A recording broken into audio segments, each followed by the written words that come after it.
There is a particular heaviness to modern life, a weight that settles into the chest at 3 a.m, when the mind begins its inventory of every unfinished task, every unanswered message, every possible trajectory where things could unravel. The phone screen glows in the darkness. 42 notifications.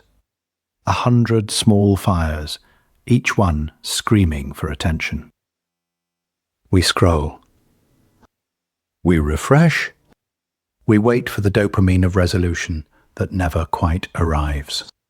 This is not the anxiety our ancestors knew, the kind born of genuine physical threat, of predators in tall grass. No. This is something stranger, more diffuse. An anxiety born of infinite possibility and zero stillness. The what-if spiral that begins with a single thought and branches into 1,000 futures, each one more catastrophic than the last. What if the email was too casual?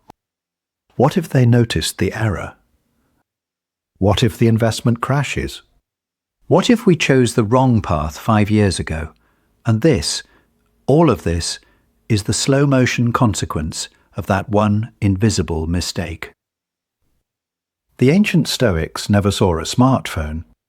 They never refreshed an inbox or doom-scrolled at dawn.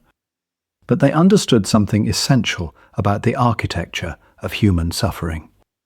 They understood that anxiety is not primarily about the world. It is about our relationship to the world. And that relationship, etched into the neural pathways of rumination and worry, can be rebuilt. It is good to have you back. As we continue to cultivate this space, we invite you to like, subscribe, and engage with a comment below. These interactions are the foundation that allows this channel to flourish and reach a wider audience. Thank you for being part of this journey. Now, let's dive into today's practice.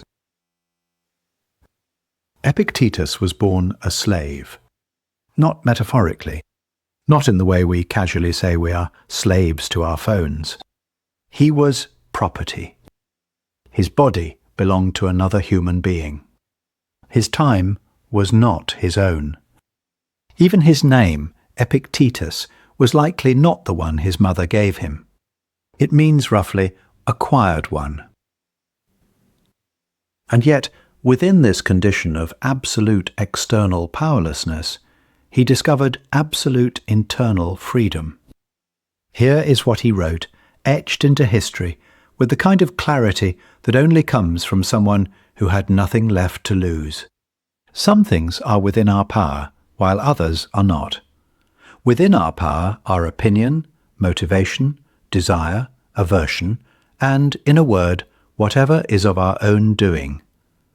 Not within our power, our body, our property, reputation, office, and, in a word, whatever is not of our own doing.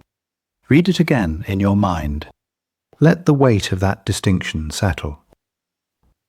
This is not pessimism. This is precision. Epictetus is drawing a line in the sand of existence. On one side, everything we can genuinely control. On the other, everything we cannot. Most of our anxiety lives in the gap between these two territories. We exhaust ourselves trying to control the uncontrollable, how others perceive us, whether the economy will collapse, if our carefully crafted message will be misunderstood. Meanwhile, we neglect the one domain where we have absolute sovereignty, our own mind, our own response, our own chosen meaning. We confess something here. We have spent hours, days perhaps, refreshing analytics, checking metrics, watching numbers tick up or down, as if our worth could be quantified in views and clicks. And every time, the relief is temporary. Because the external is, by definition, outside our grasp. It will always fluctuate. It will always disappoint. The Stoic practice is not to stop caring. It is to relocate our care. to the only place where it can actually take root and bloom. Here is the exercise, the control audit. Tonight, or tomorrow morning, take 5 minutes. Write down everything currently generating anxiety. Be specific. Not work stress, but the presentation on Thursday, the silence after we sent that text, the credit card balance. Then, next to each item, mark it with one of 2 symbols.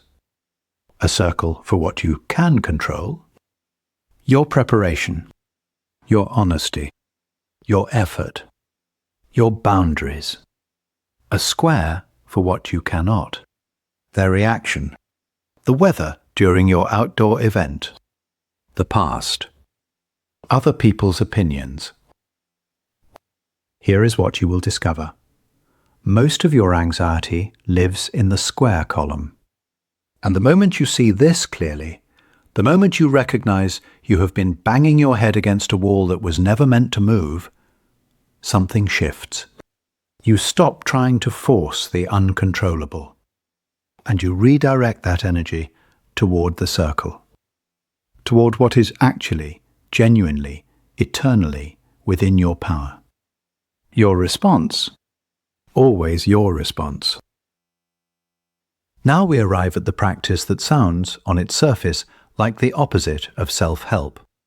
The practice that modern positive psychology would clutch its pearls at, the practice of deliberately imagining everything going wrong. The Stoics called it Premeditatio Malorum, the premeditation of evils. Seneca, the Stoic philosopher, who also happened to be one of the wealthiest men in Rome, had a morning ritual. Before the golden light even touched the marble of his villa, he would sit in the quiet and imagine loss, not as a morbid indulgence, but as a vaccine. He would imagine his wealth vanishing, his reputation crumbling, his loved ones taken by illness or accident. He would feel the edges of that grief, that catastrophe, while it was still hypothetical. Why? Because anxiety is born from the gap between expectation and reality. When we believe life should be smooth, every bump becomes a crisis. When we expect only gain, every loss is unbearable. When we are attached to a specific outcome, we become fragile, brittle. One strong wind and we shatter. But when we rehearse catastrophe, not to summon it, but to defuse it, we build resilience. We inoculate ourselves against the shock of the unexpected. Here is something we have noticed in our own practice.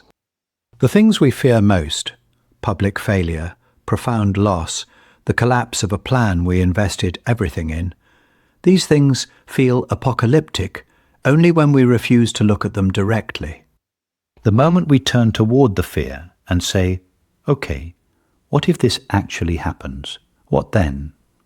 The fear begins to lose its mythic power. It becomes a scenario, a possibility, something we could, if we had to, endure. The practice is simple.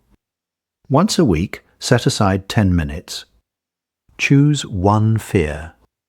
Not the vague dread, but a specific catastrophe. What if we lose this job? What if they leave? What if the project fails spectacularly and publicly? And then, this is key, do not stop at the fear. Walk through it. Imagine the aftermath. What would you do the next day? Where would you go? How would you rebuild? You will discover something remarkable. In almost every scenario, there is a version of you on the other side. Changed, perhaps. Humbled, certainly. But still standing. Still capable of blooming from new soil. This is not pessimism. This is the removal of illusion. And in that removal, there is a strange, unshakable peace. Because when you have already walked through the valley of your worst fear in your mind, the actual valley should you ever have to cross it, loses its power to destroy you. And now, the final pillar, the one that transforms everything that came before it. Amor Fati, love of fate. Not acceptance, not resignation, not the tired shrug of "it is what it is," but genuine, full-throated love for the shape of your life, including the scars, the detours, the parts that broke you open and forced you to grow in directions you never chose. Marcus Aurelius, Emperor of Rome, wrote these words in his private journal, never intended for us to read. A blazing fire makes flame and brightness out of everything that is thrown into it. Consider the metaphor of soil. There is no such thing as perfect soil. The richest earth is built from decay, from leaves that fell and rotted, from organic matter that broke down into nutrients. The gardener does not curse the compost. The gardener understands that what dies becomes the foundation for what blooms. We have had years where every plan collapsed, where the path we were certain was right turned out to be a dead end, where we stood in the wreckage of our own expectations and wanted to scream at the unfairness of it all. And yet, those years, those detours we would never have chosen, forced us to develop muscles we did not know we needed. They burned away illusions. They revealed what was essential. They composted our arrogance into humility, our rigidity into adaptability. This is Amor Fati, not loving the pain for its own sake, but recognizing that the obstacle is not blocking the path. The obstacle is the path.